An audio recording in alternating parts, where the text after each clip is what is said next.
आणि याला आणखीन एक 2-3 मिनटं याला उकळून घ्यायचं आहे, म्हणजे पाणी त्यातलं जाईल आणि हे थोडंसं जो कलिंगडाचा फ्लेवर जास्ती यावा त्या दृष्टीने याला थोडंसं रिड्यूस करून घेतो आहे मी. आणि तो करण्यासाठी आपण काय केलं आहे, फक्त कलिंगडाचा ज्यूस काढून घेतलेला आहे आणि त्याला आपण थोडं आटवून घेतलेलं आहे. आता काय करायचं आहे आपल्याला, आता काय नाही, इथे याच्यातून आपण एक कप साधारणपणे साखर घेऊया, 1 ते 1.5 कप घेऊ आपण.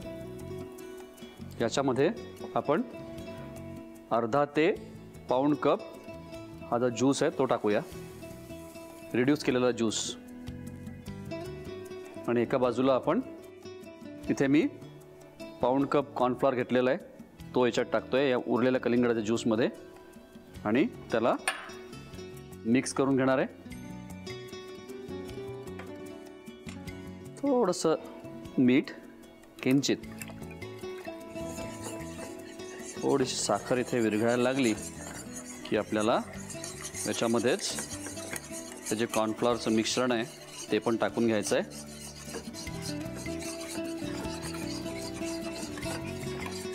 आता जशी याला उकळी येईल तसं हे जे मिश्रण आहे हे ट्रान्सपरंट होईल, रंग पण छान येईल त्याला.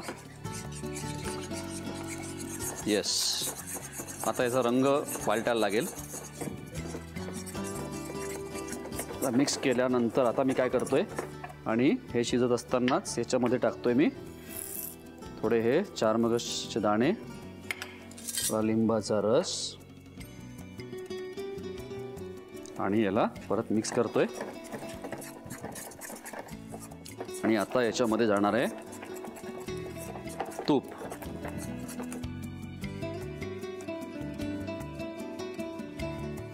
तूप टाकल्यानंतर पण त्याला मिक्स करायचं आहे व्यवस्थित आणि ते तूप पूर्ण आतमध्ये गेलं पाहिजे, व्यवस्थित ते एकत्र झालं पाहिजे.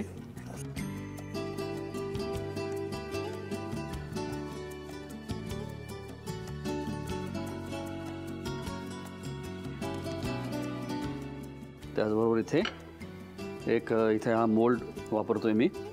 आपली घरी थाळी वापरली तरी पण चालेल, पण हे कट करायला आणि दिसायला छान दिसेल आणि याचे बरोबर चौकोनी तुकडे कापता येतील त्या दृष्टीने मी मोल्ड इथे वापरतोय. बस, आता याला फक्त तूप एकदा मिक्स झालं की आपण याला काढून घेऊया. आणि आता चा रंग पण छान आलेला आहे, मस्त झालेला आहे. तर ह्याला मी काढून घेतोय.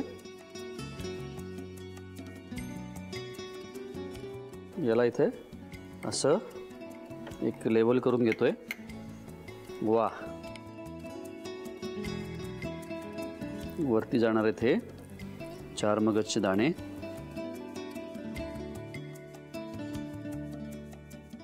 आहे की नाही एकदम सोपं, रंगही भारी, चवही भारी आणि करायला पण झटपट. सफरचंदाचे काप नीट परतल्यानंतर त्यामध्ये दालचिनी पूड आणि मध घालून पुन्हा नीट परतून घ्यावं. बटर लावलेल्या ब्रेडवर सफरचंदाचे तुकडे, बदामाचे तुकडे, टुटी फ्रुटी, डार्क चॉकलेट आणि मीठ घालून दुसरा ब्रेडचा तुकडा त्यावर ठेवून वरच्या बाजूला बटर लावून घ्यावं. एका बाउलमध्ये स्ट्रॉबेरी सिरप आणि क्रीम घालून सॉस तयार करून घ्यावा. तयार सँडविच पॅन मध्ये बटरवर ग्रिल करून घ्यावं आणि स्ट्रॉबेरी सॉस बरोबर सर्व्ह करावं.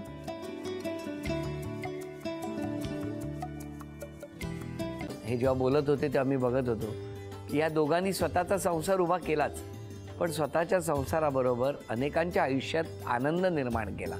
तो आनंद महत्त्वाचा. हसत राहा, आनंदी राहा असं म्हणत शुभेच्छा देऊया. आणि ही झी मराठीकडून भेटवस्तू डेव्हिड तुमच्यासाठी. अभिनंदन. आणि वहिनींना तथास्तू पुणे यांच्याकडून ही पैठणी. अभिनंदन.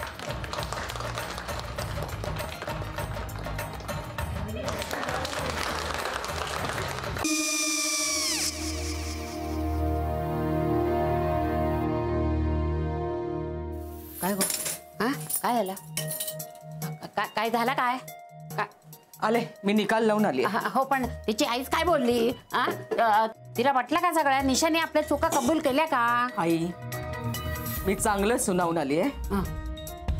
त्या तिची बाजू घेत होत्या, पण मी लक्ष दिलं नाहीये. खूप झालं आता. चांगुलपणा खूप झाला.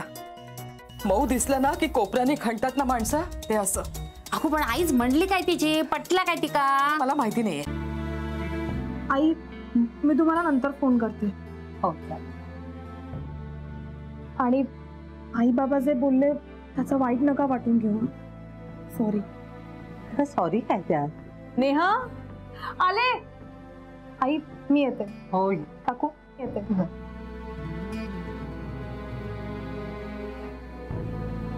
सावकाश जाग. हो हो. मग काय काकू, कधी उडवता लग्नाचा बार? बघूया.